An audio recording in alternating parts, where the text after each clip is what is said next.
Rising Suns Academy.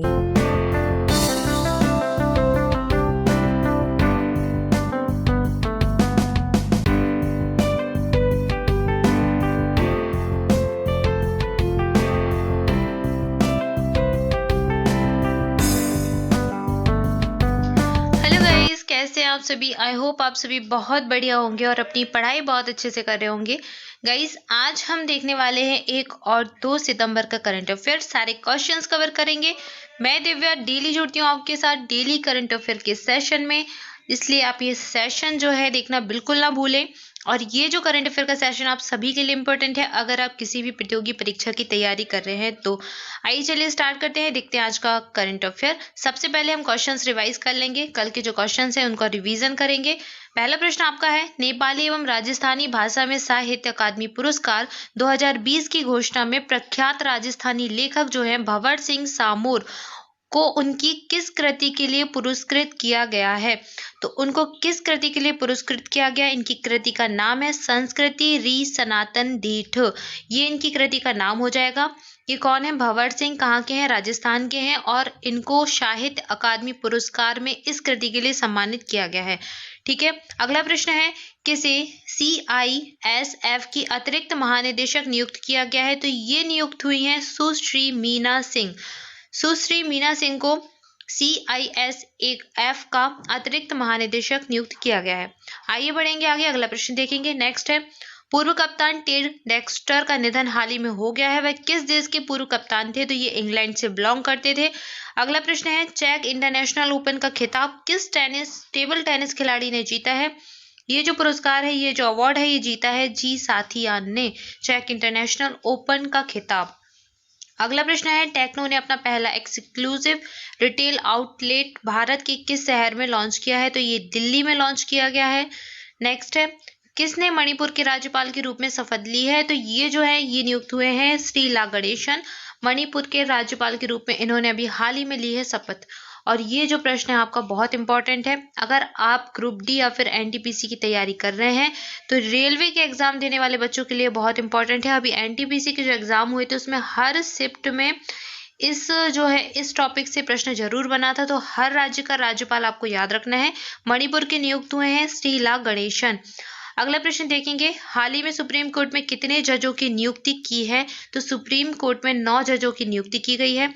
Next है, 4 दिवसीय मालाबार अभ्यास भारत संग किन किन देशों के बीच हुआ है।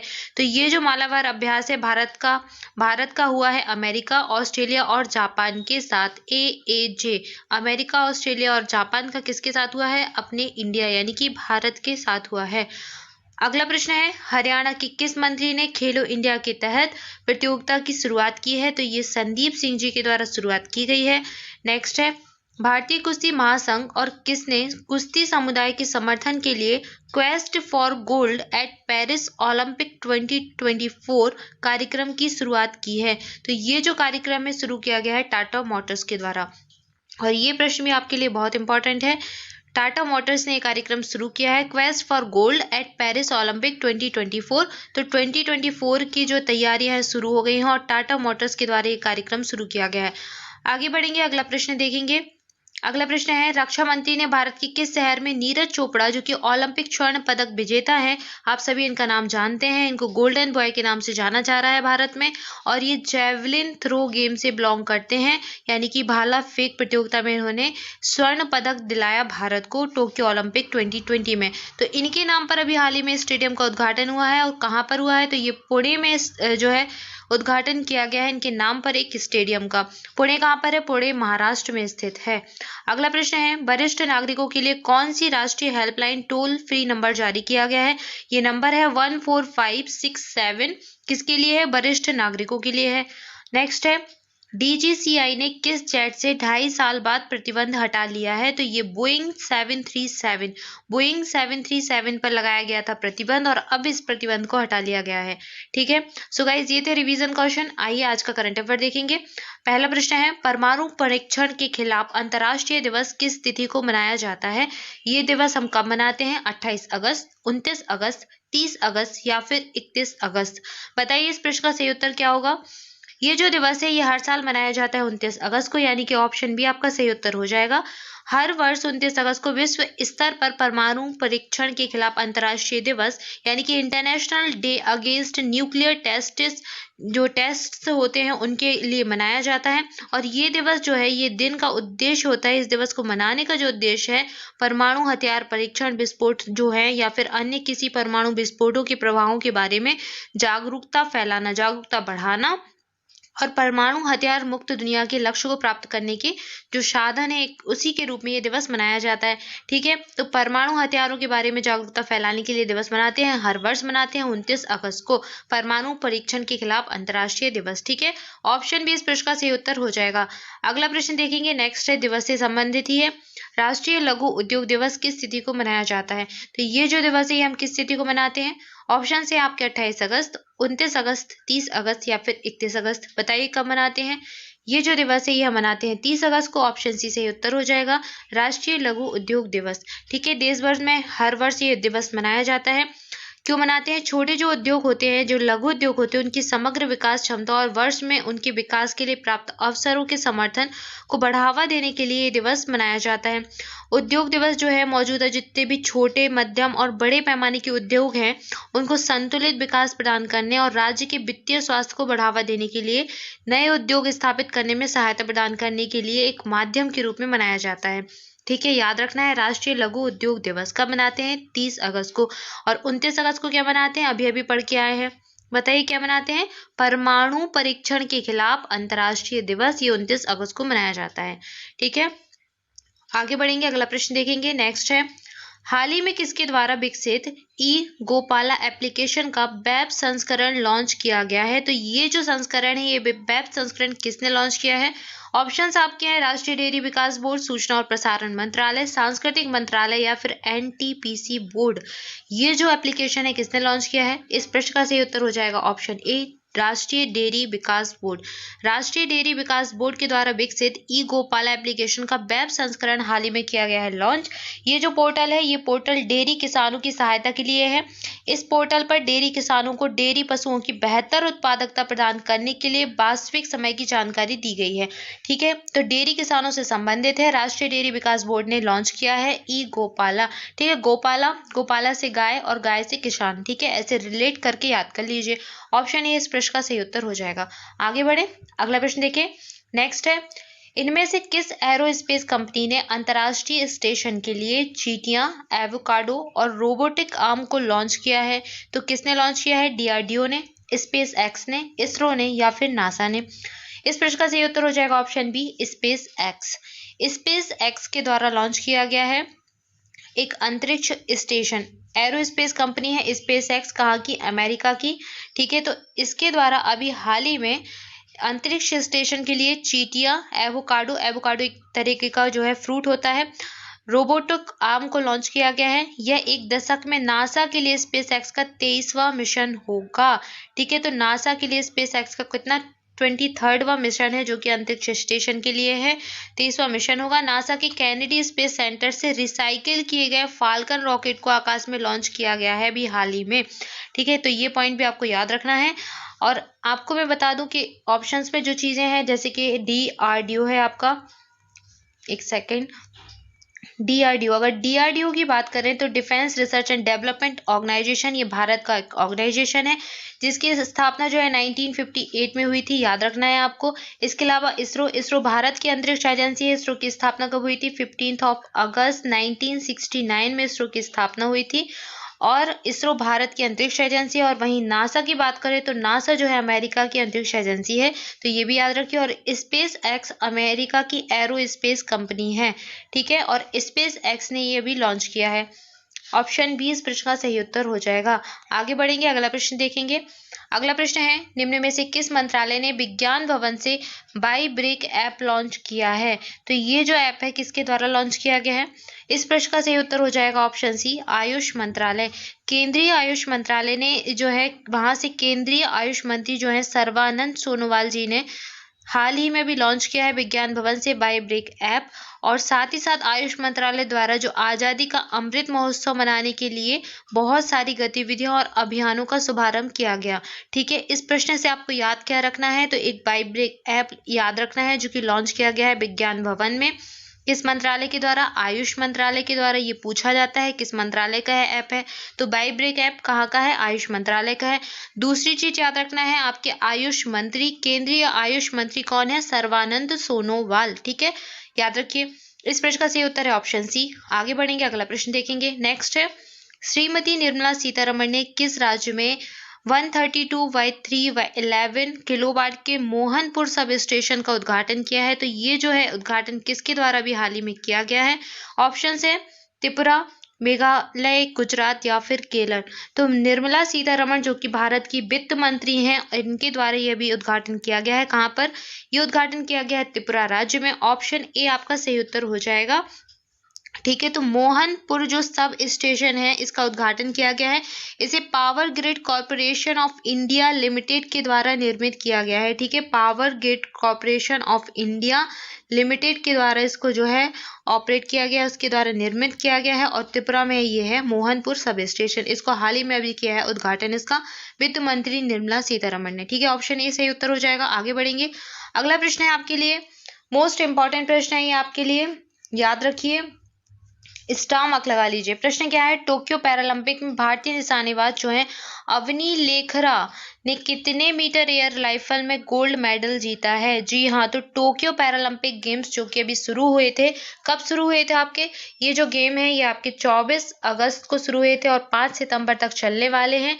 इन गेम्स में, टोक्यो पैरालंपिक गेम्स में भारत की जो भारतीय निशानेबाज हैं अवनी लेखरा ने स्वर्ण पदक हासिल किया है। तो कितने मीटर जो है एयर राइफल में स्वर्ण पदक जीता है, गोल्ड मेडल जीता है? इस प्रश्न का सही उत्तर हो जाएगा ऑप्शन ए 10 मीटर में। ठीक है, तो 10 मीटर की इनकी रेंज थी। अवनी लेखरा नाम याद रखना है, मोस्ट इंपॉर्टेंट नाम हो जाएगा। ऑप्शन ए इस प्रश्न का सही उत्तर हो जाएगा। आगे बढ़ेंगे, अगला प्रश्न देखेंगे। नेक्स्ट है, निम्न में से किस राज्य के राज्यपाल जो है बनवारी लाल पुरोहित को पंजाब के नए राज्यपाल का अतिरिक्त प्रभार सौंपा गया है? इनको अतिरिक्त प्रभार मिला है, एक्स्ट्रा चार्ज दिया गया है बनवारी लाल पुरोहित को। बताइए आप सभी इसका आंसर आप सभी से बन जाएगा। कहाँ के ये राज्यपाल हैं? ऑप्शन से केरल, गुजरात, तमिलनाडु या फिर महाराष्ट्र। तो ये जो है ये है तमिलनाडु के राज्यपाल अभी वर्तमान में। ऑप्शन सी सही उत्तर हो जाएगा। और अब पंजाब का इनको एक्स्ट्रा चार्ज दिया गया, एडिशनल चार्ज दिया गया है पंजाब का। ठीक है, ऑप्शन सी सही उत्तर हो जाएगा। अगला प्रश्न है, नेक्स्ट है, भारत की एक कंपनी है एफकॉन्स ने किस देश में अब तक की सबसे बड़ी बुनियादी ढांचा परियोजना के लिए एक अनुबंध पर हस्ताक्षर किया है? ऑप्शन से आपके इंडोनेशिया, जापान, चीन या फिर मालदीव। इस प्रश्न का सही उत्तर हो जाएगा ऑप्शन डी मालदीव। भारत की जो कंपनी है एफकॉन्स ने हाल ही में मालदीव में अब तक की सबसे बड़ी बुनियादी ढांचा परियोजना के लिए एक अनुबंध पर हस्ताक्षर किए हैं। इस परियोजना को जो है ग्रेटर मेल कनेक्टिविटी प्रोजेक्ट के रूप में करार किया गया है, और ये परियोजना GCMP ग्रेटर मेल कनेक्टिविटी जो प्रोजेक्ट है चीन की सहायता से बनाए गए जो सिनामाले ब्रिज है इससे भी बड़ी परियोजना है। तो ये बहुत बड़ी परियोजना है, मालदीव के साथ हस्ताक्षर किए गए हैं। ऑप्शन डी सही उत्तर हो जाएगा। अगला प्रश्न देखेंगे। अच्छा, मालदीव से बात करें तो मालदीव की राजधानी याद रख लीजिए, माली। ये पूछी जाती है, जो वनडे एग्जाम है उसमें राजधानियां पूछी जाती है, याद रखिए। ठीक है, अगला प्रश्न देखेंगे। अगला प्रश्न है, माई पैड माई राइट MPMR परियोजना नाबार्ड की एक पहल है और हाल ही में किस राज्य में लॉन्च की गई है? तो ये जो परियोजना है कहाँ पर लॉन्च की गई है? इस परियोजना को लॉन्च किया गया है त्रिपुरा राज्य में। ऑप्शन ए सही उत्तर हो जाएगा। माई पैड माई राइट कहाँ पर है? त्रिपुरा राज्य की परियोजना है। तो केंद्रीय वित्त मंत्री जो है हमारी कौन है? अभी हाल ही में बताया था मैंने आपको, निर्मला सीतारमण जी। तो निर्मला सीतारमण ने त्रिपुरा में माई पैड माई राइट परियोजना को लॉन्च किया है। ये परियोजना नाबार्ड और NAB फाउंडेशन है, नैब फाउंडेशन, NAB और नाबार्ड और NAB फाउंडेशन की जो है एक पहल है जो कि ग्रामीण क्षेत्र में महिलाओं को सहायता, अनुदान, मजदूरी सहायता और उपकरणों के माध्यम से बेहतर आजीविका और जो मासिक धर्म होते हैं उसकी स्वच्छता प्रदान करती है। ठीक है, तो महिलाओं से संबंधित ये परियोजना है। जो सैनिटरी पैड बनाने की मशीन होती है, 2 महीने के लिए एक कच्चा माल और 50 दिनों की मजदूरी, सामान्य सारी चीजें जो हैं उपलब्ध कराई जाएंगी, इनको प्रदान किए जाएंगे। इन सबको बनाने का जो है प्रशिक्षण प्रदान किया जाएगा इस योजना के तहत। ठीक है, ऑप्शन ए सही उत्तर हो जाएगा। त्रिपुरा राज्य की परियोजना है। मोस्ट इंपॉर्टेंट प्रश्न है, याद रखिए। अगला प्रश्न देखेंगे। नेक्स्ट है, भारत के लिए भावना पटेल टोक्यो पैरालंपिक 2020 की महिला टेबल टेनिस में जो पदक जीतकर इतिहास रच दिया है, तो कौन सा पदक इन्होंने हासिल किया है? अगेन इंपॉर्टेंट क्वेश्चन है ओलंपिक का। भावना पटेल टोक्यो पैरालंपिक जो गेम्स हुए हैं 2020, इसमें टेबल टेनिस में इन्होंने कौन सा पदक जीता है? तो ये जीती है रजत पदक। ऑप्शन बी सही उत्तर हो जाएगा। आगे बढ़ेंगे, अगला प्रश्न देखेंगे। नेक्स्ट है, भारत के पैरा एथलीट ने चल रहे टोक्यो पैरालंपिक के पुरुष डिस्कस थ्रो F52 इवेंट में कांस्य पदक हासिल किया है। तो ये किन्होंने कांस्य पदक हासिल किया है? ये हैं आपके विनोद कुमार। विनोद कुमार जी ने पैरा एथलीट में जो है टोक्यो पैरालंपिक जो गेम्स है इसमें पुरुष डिस्कस थ्रो F52 इवेंट में कांस्य पदक अपने नाम किया है, विनोद कुमार। तो याद रखना है आपको, विनोद कुमार डिस्कस थ्रो से संबंधित है। ये प्रश्न इस तरीके से भी पूछा जाता है कि विनोद कुमार किस गेम से संबंधित है या फिर इनका संबंध किस गेम से, किस इवेंट से है। तो याद रखना है डिस्कस थ्रो F52, ठीक है। ऑप्शन ए सही उत्तर हो जाएगा। अगला प्रश्न देखेंगे। नेक्स्ट है, Stockholm international peace research institute जो कि सिपरी है ने हाल ही में आई रिपोर्ट के अनुसार 2016 से 20 के बीच कौन सा देश एशिया का सबसे बड़ा हथियार आयातकों में से एक देश बना है? तो ये कौन सा देश है? ये है अपना प्यारा भारत। ऑप्शन डी सही उत्तर हो जाएगा। सबसे ज्यादा एशिया का जो हथियार आयातक देश है वो बना है भारत, ठीक है। ऑप्शन डी सही उत्तर हो जाएगा। अगला प्रश्न है, अब वन लाइनर क्वेश्चंस जो हैं वो आ गए हैं, तो याद रख लीजिए इंपॉर्टेंट क्वेश्चन है कुछ। पहला प्रश्न है, स्वास्थ्य मंत्रालय भारत सरकार के एक बयान के मुताबिक भारत ने कितने फीसदी अभी तक जो है पात्र वयस्कों को कोविड-19 वैक्सीन की एक खुराक लग चुकी है? तो ये है 50%, लगभग 50% लोग एक खुराक जो है वैक्सीनेशन की फर्स्ट डोज ले चुके हैं।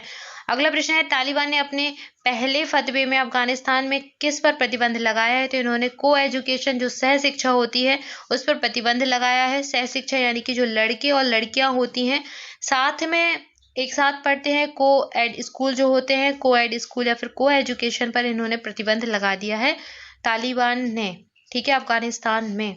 अगला प्रश्न है, उड़ीसा सरकार के द्वारा जिस हॉकी खिलाड़ी को बीजू पटनायक खेल पुरस्कार प्रदान किया गया है, तो ये पुरस्कार दिया गया है अमित रोहितास को। इस प्रश्न को याद रखना है, इंपॉर्टेंट क्वेश्चन हो जाएगा ये।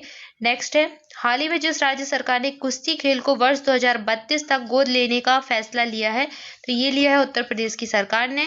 कुश्ती को वर्ष 2032 तक गोद लेने का फैसला किया है।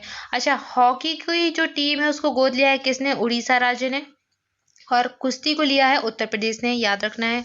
अगला प्रश्न है, आज के लिए आपका प्रश्न है, डेली न्यूज ऑयल निर्माता कंपनी सनप्योर ने किस भारतीय अभिनेता को अपना ब्रांड एम्बेसडर नियुक्त किया है? ऑप्शंस आपके हैं दीपिका पादुकोण, सोनू सूद, रणवीर सिंह या फिर नीरज चोपड़ा।